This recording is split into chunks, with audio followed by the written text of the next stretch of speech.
Hello VC, what's going on? It's me, Will, and welcome back to my yearly countdown video. This is going to be my top 10 albums of 2023.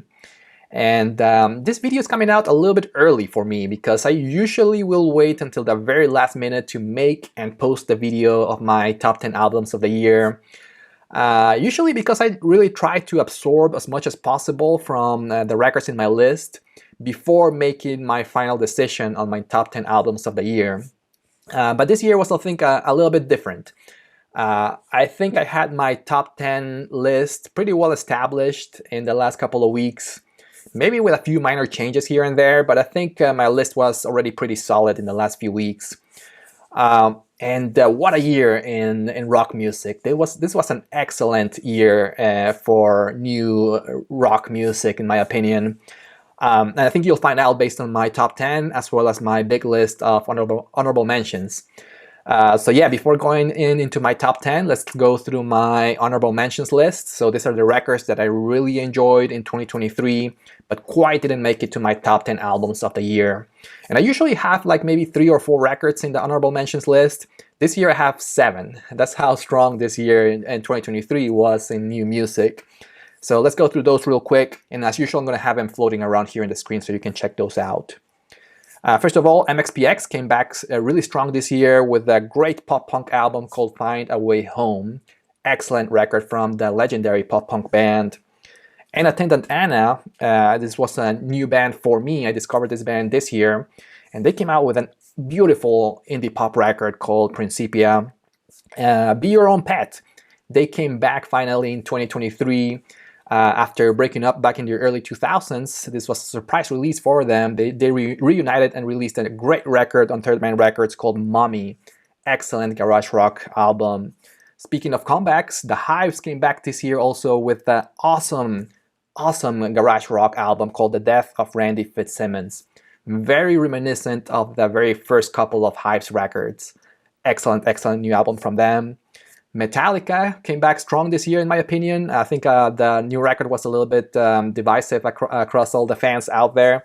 I thought it was a really excellent record. I really enjoyed this one. Makes it to my honorable mentions. Tommy Stinson's Cowboys in the Campfire, the former bass player of The Replacements as well as Guns N' Roses. He finally released his Cowboys in the Campfire record from his new project called Wronger this year. Excellent folk rock album, and I love his songwriting. It's excellent in that record. And finally, the Screaming Females came back this year with their new record called Desire Pathway. This one really hurt not to enter my top 10 albums of the year, or not to include them into my top 10 albums of the year, because I'm a huge fan of the Screaming Females. Usually the records will make it to my top 10 albums of the year. But again, this year was stacked, so it was really difficult to include it into the top 10. But this one hurt particularly bad because just a few weeks ago, the Screaming Females broke up. And again, I'm a huge fan of them, and this is going to end up as being their last studio album. So yeah, that sucks because I really love the Screaming Females. But anyways, they came back this year with a great new record called Desire Pathway, and that's my list of my honorable mentions. So let's go ahead and check out my top 10.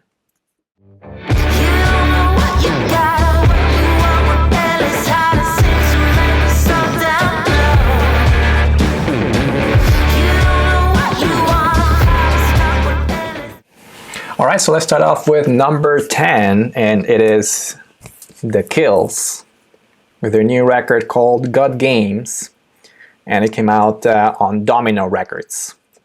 I always get excited when The Kills release a new record because I'm a huge fan of Alison Mosshart. She also sings, of course, in The Dead Weather, as well as she was the former singer of a pop-punk band called Discount. So I've been following her career for a long time, and The Kills is one of my favorite projects from her. Beautiful voice, and of course in this band she partners with Jamie Hince, who plays guitars as well as other instruments. This record was a little bit of a different record for them because usually will come out with very guitar-driven records. This one is not as guitar-heavy as their prior records. They definitely are experimenting with other sounds, with keyboards and with different sound effects in their music. a very rhythm-intensive record, so lots of great bass guitars as well as great drumming as well. Definitely sounds like it was influenced in hip-hop records. Hip-hop and maybe trap. That's what it sounds to me. I could be wrong about that, but that's how it sounds to me. But overall, the songwriting in this record is just awesome, super catchy. I love the vocals from Alison Mosshart in this record. They're just absolutely fantastic.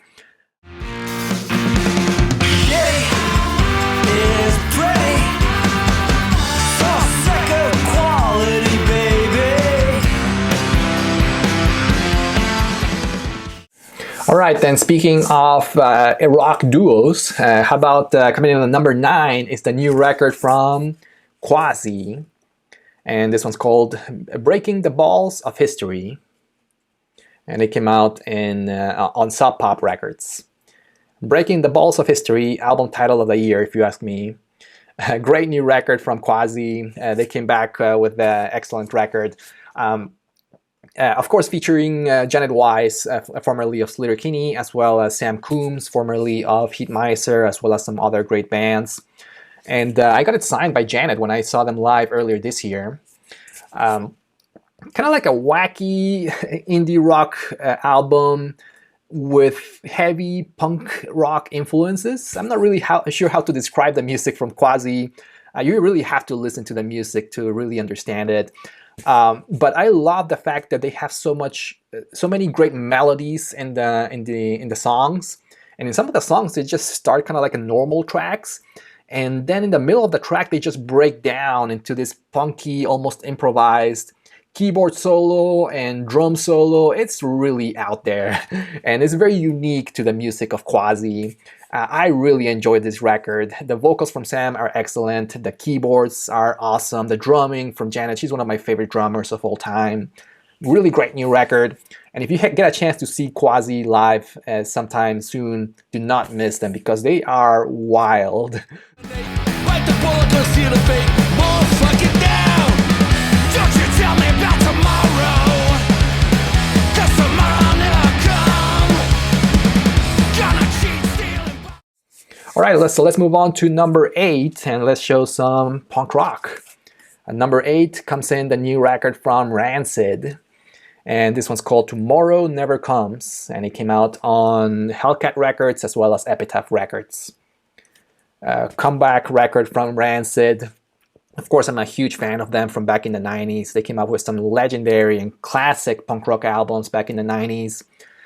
Their last few records, the records that came in right before this ones in the last few years, to me, they have been just okay. They're kind of like a watered-down version of Rancid.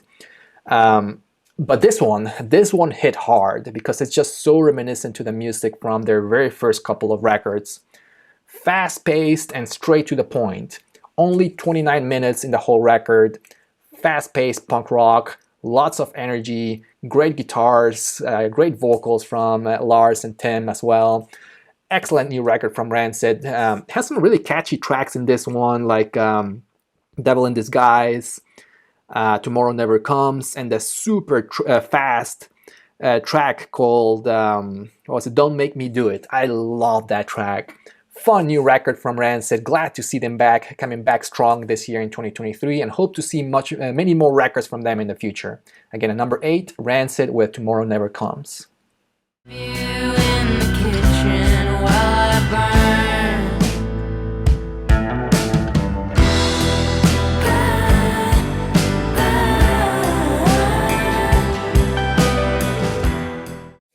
Alright, let's move on to number 7, and this is the debut album of the year in my opinion. First record from indie rock artist Blondeshell.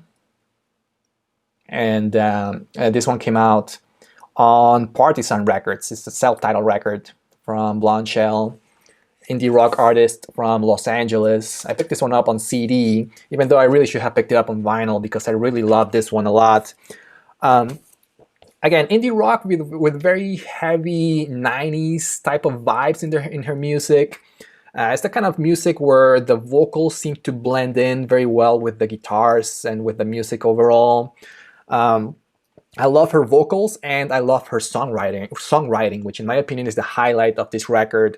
Very clever type of songwriting when some of the tracks she's just singing about just very generic, very mundane kind of things like TV shows. And some of the tracks seem to be very personal as well, maybe about some relationships or breakups. But she's very good at using analogies in her lyrics and her music. Very, very well written tracks in this record. And side A in this album is nearly perfect in my opinion. I think I mentioned that in one of my last videos. Veronica Mars, Kiss City, Olympus, Salad, Sepsis. Those are amazing songs in just one side of the record. Don't get me wrong, side B is fine too, it's great. It has the song called Joiner, which is one of my favorites of the whole record. But in my opinion, side A is nearly perfect. It's just an excellent way to start a record. Not only to start a record, but to start a career. First album from Blondeshell, so impressive. It comes in at number 7 of 2023.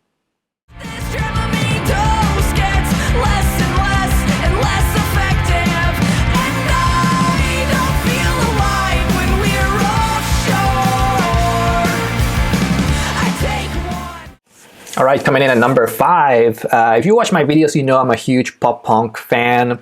So I had to include at least one pop-punk record in my top 10 of the year. And the pop-punk album of the year to me is Sincere Engineer with Cheap Grills.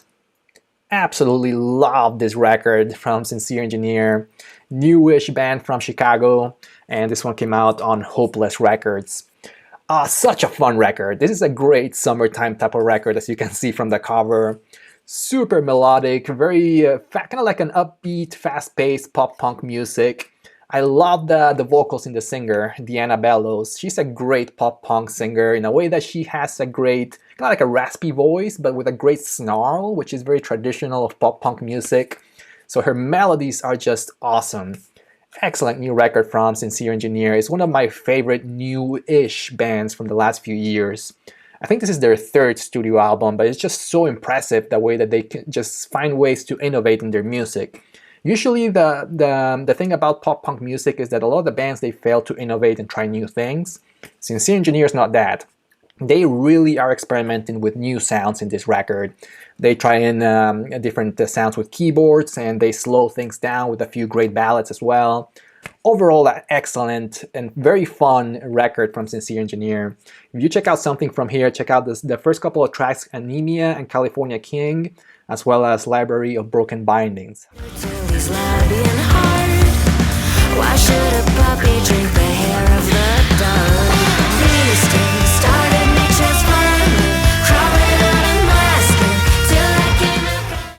Alright, let's move on to my top 5 albums of 2023, and coming in at number 5 is a band that makes regular appearances in my yearly countdown videos.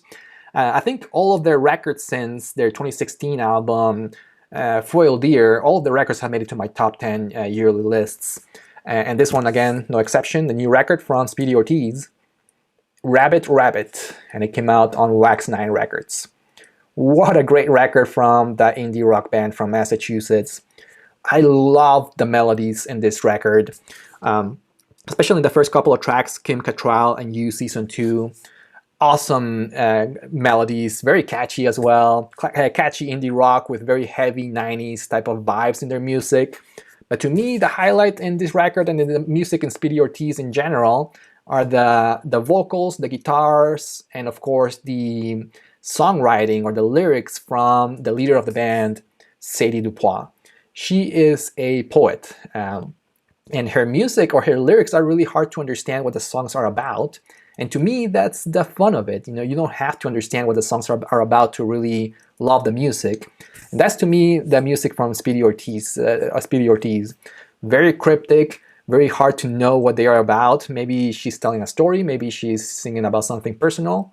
I don't know. And I've never been good at decoding what the songs are about based on lyrics. Maybe you know better than me.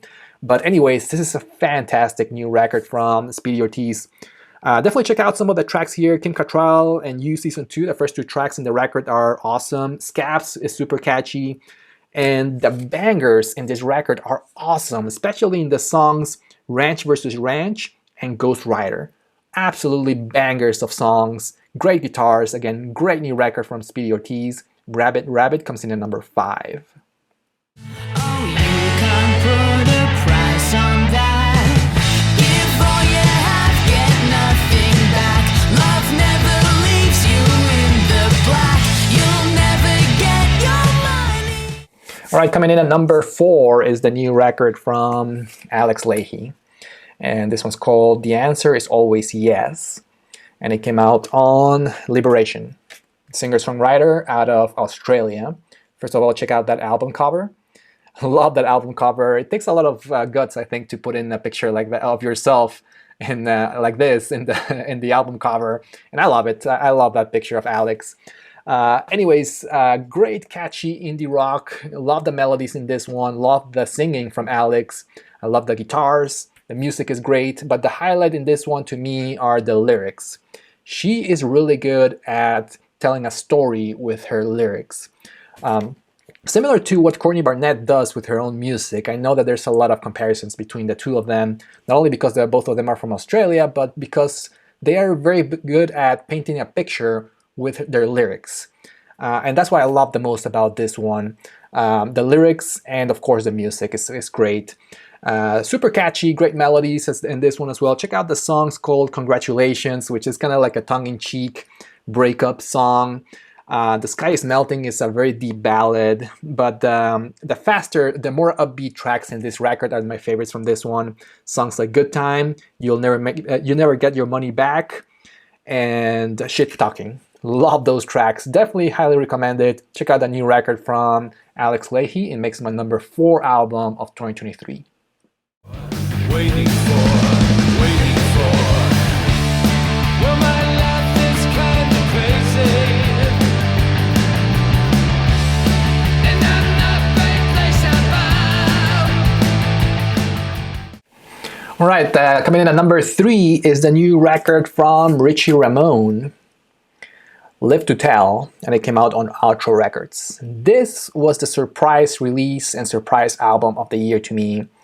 I was not expecting, first of all, a new record from Richie Ramon this year, and I was certainly not expecting something as good as this one.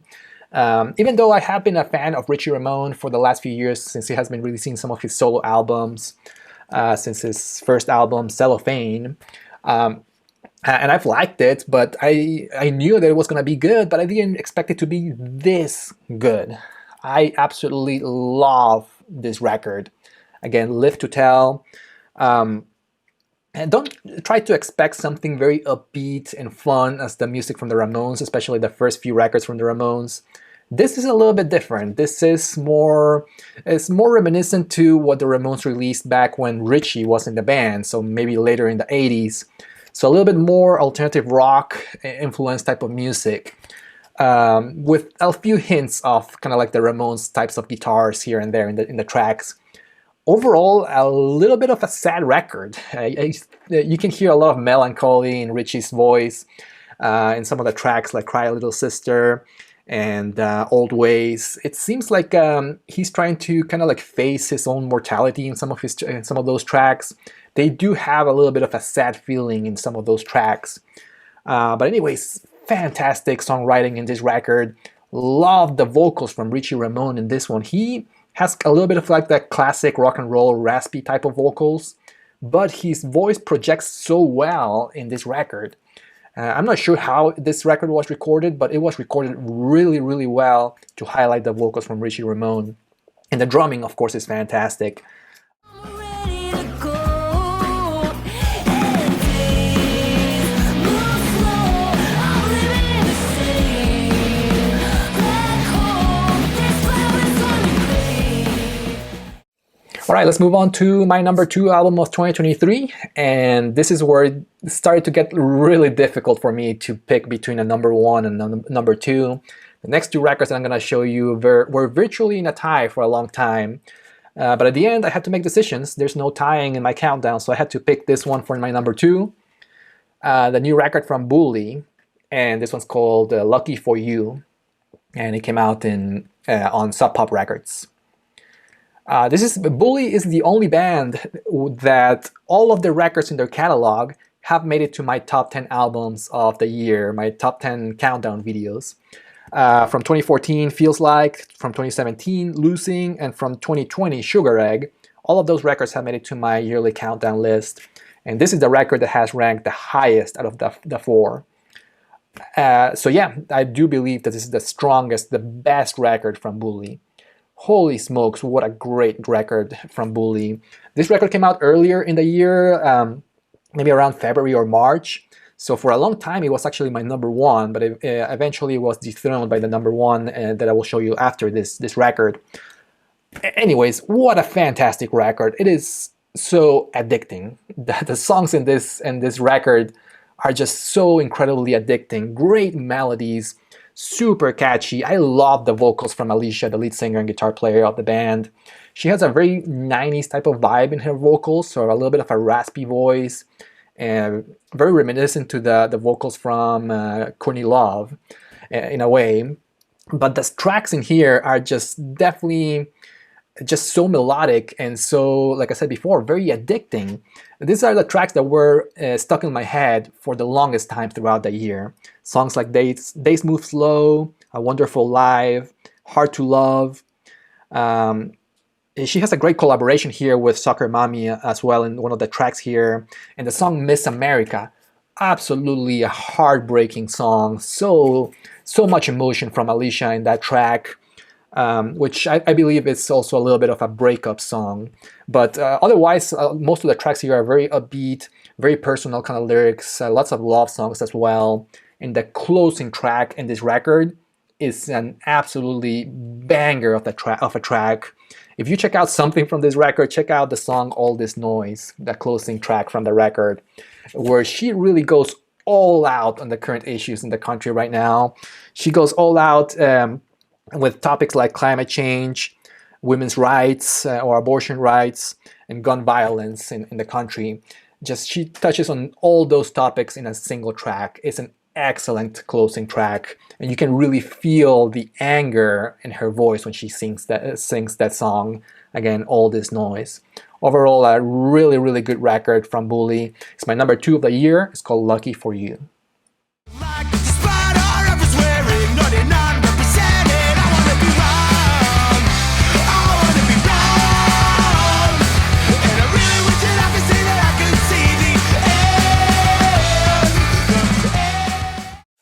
Alright, and my number 1 album of the year, and again, it was very difficult picking between this one and the Bully album at number 2.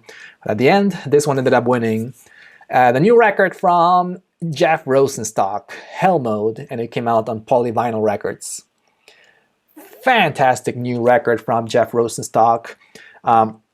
It has taken me a few years to really get into his solo material and his solo records, but now that I'm all the way into his solo work. I believe this is his best studio solo album, and not only that, but also his most accessible record. This is the one where he really has lots of really great melodic and catchy tracks, indie rock with heavy influence of pop-punk music. I can definitely hear a lot of pop-punk guitars in lots of the tracks in here in Hell Mode. Yeah, the guitars are fantastic, very upbeat, fun type of record, with a couple of ballads sprinkled here and there, which are excellent, by the way. The vocals from Jeff Rosenstock in this record are awesome. He really shows up as a great singer in this album. But I really think the reason why I picked this one as my number 1 is really mainly because of the lyrics. This is a very relevant type of record. In a way that is probably the most 2023 type of record in my top 10, in a way that he deals with a lot of issues that are going on right now in the country. And I think if you pay attention to the lyrics, you can tell how fed up Jeff and his band, and pretty much anybody in the younger generation, is with the current state of the country, with politics, with politicians, with everything going on right now, all the issues going on. You can really hear his anger in a lot of the tracks. He deals a lot with current issues that the country is dealing with right now, like climate change, indifference, in a song like Future is Dumb. It's kind of a very literal kind of track. He's also dealing with wealth inequality in a song like 3 Summers, which features a fantastic vocal performance from Jeff in that track. and just being fed up in general with the politicians and everything, other nasty things going on in the country right now, especially in songs like "I Wanna Be Wrong" and "Head." Two great tracks in the record. But you can also hear some personal tracks by Jeff. I can hear a couple of love songs here and there, especially in the songs "Will You Be You," the opening track of the record. Overall, this is a record that flows very well. It kind of takes you on a trip. But again, a very 2023 type of record. I absolutely love this track, this album. The album of the year. Definitely check it out. If you check out something from this one, check out the single from this track, which was stuck on my head for the longest time. The song called "Like You Better." Great track. And a fantastic record from Jeff Rosenstock. My #1 album of the year is Hell Mode. Alright, VC, and those are my top 10 albums of 2023. I hope you enjoyed those ones. I have been watching some of your year-end lists as well, so I've been enjoying those videos as well. I'm thinking about doing one more video before the end of the year. I'll see if I have time to post it, but I'm trying to do kind of like a recap of the year with my favorite reissues of the year, favorite box sets and things like that. And maybe talk a little bit of maybe like a channel update kind of thing. Nothing big, but I am gonna try to make a video like that before the end of the year. But anyways, I hope everybody has happy holidays, and I'll see you later. Bye bye.